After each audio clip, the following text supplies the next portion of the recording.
Hi అండి, welcome to our channel. ఈరోజు video వచ్చేసి సింపుల్ ఎగ్ కర్రీ అండి. దాని ప్రాసెస్ ఎలాగో ఇప్పుడు చూసేద్దాం. నా ఛానల్ కనుక మీరు ఫస్ట్ టైం చూస్తున్నట్టయితే కనుక ప్లీజ్ సబ్స్క్రైబ్ చేసుకోండి.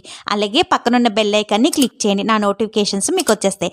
ఇప్పుడు ప్రాసెస్లోకి వెళ్ళిపోదామండి. స్టవ్ వెలిగించి స్టవ్ మీద ఒక పాన్ పెట్టుకొని అందులోని 1 టేబుల్ స్పూన్ ఆయిల్ వేసుకోవాలండి. ఆయిల్ కొంచెం వేడెక్కాక కొంచెం కరివేపాకు వేసుకోవాలండి. ఒక 4-5 పచ్చిమిర్చి వేసుకోవాలి. ఇప్పుడు ఇందులోకి 2 పెద్ద సైజు ఉల్లిపాయలు తీసుకొని ఇలా ముక్కలుగా కట్ చేసుకున్నవి వేసుకోవాలండి.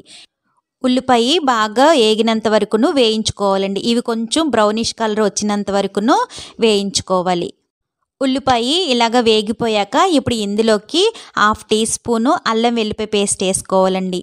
ఈ అల్లం వెల్లిపాయ పేస్ట్ పచ్చివాసన పోయినంత వరకును వేయించుకోవాలి. ఇది ఇలాగా వేయించేసుకున్నాక ఇప్పుడు ఇందులోకి 2 పెద్ద సైజు టమాటాలు మిక్సీ పట్టుకొని ఇలాగ పేస్ట్ చేసుకొని ముందుగానే రెడీ చేసుకొని ఉంచుకున్నానండి. ఇప్పుడు ఇదంతా కూడాను ఇందులోని వేసేసుకోవాలి. ఇప్పుడు ఇందులోకి 1/2 టీ స్పూను పసుపు వేసుకోవాలండి. ఇదంతా కూడాను బాగా కలిసేలాగా కలుపుకోవాలి.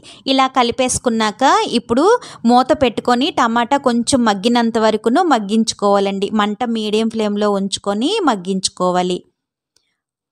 ఒక 2-3 నిమిషాలు మగ్గించుకున్నాక ఇప్పుడు మూత ఓపెన్ చేసుకొని ఒకసారి ఇదంతా కూడా ఇలాగా కలుపుకోవాలండి. ఇలా కలిపేసుకున్నాక ఇప్పుడు ఇందులోకి 1/2 టీ స్పూను ధనియాల పొడి వేసుకోవాలండి. 1/2 టీ స్పూను జీలకర్ర పొడి వేసుకోవాలి.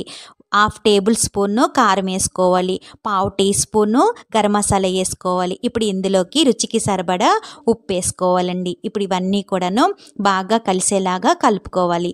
ఇలా కలిపేసుకున్నాక ఇప్పుడు ఇందులోకి 1/2 కప్పు వాటర్ పోసుకోవాలండి. వాటర్ పోసుకొని ఒకసారి ఇదంతా కూడా ఇలాగా కలుపుకోవాలండి. ఇది మొత్తం అంతా కూడాను కలిసేలాగా ఇలాగా కలుపుకోవాలి. ఇలా కలిపేసుకున్నాక ఇప్పుడు ఇది కొంచెం మనకి ఇలాగా ఉడుకుతుంది కదండి. ఇప్పుడు ఇందులోకి ఎగ్స్ని బ్రేక్ చేసుకొని ఇలా కప్పులో వేసుకొని ఉంచుకున్నానండి. అది ఒక్కొక్కటిగా ఇందులోని ఇలాగా వేసేసుకోవాలండి. నేనైతే 4 ఎగ్స్ వేసుకున్నానండి. మీకు ఎన్ని కావాలంటే కనుక అన్నీ వేసుకోవచ్చు. ఇలాగ అన్నీ కూడా వేసేసుకున్నాక మూత పెట్టుకొని మంట లో ఫ్లేమ్లో ఉంచుకొని ఈ పైన ఇదంతా కూడా ఇలాగా మగ్గినంత వరకును ఉంచుకోవాలండి. అప్పుడు మూత ఓపెన్ చేసుకొని ఇవి ఒక్కొక్కటిగా ఇలాగా సపరేట్ చేసుకుంటూ రెండో వైపుకి టర్న్ చేసుకోవాలండి. ఇలాగా జాగ్రత్తగా రెండో వైపుకి తిప్పుకోవాలి. అలాగే మొత్తం అన్నీ కూడాను తిప్పేసుకున్నాక మూత పెట్టుకొని మంట లో ఫ్లేమ్లోనే ఉంచుకొని 3-4 మినిట్స్ మగ్గించుకోవాలండి.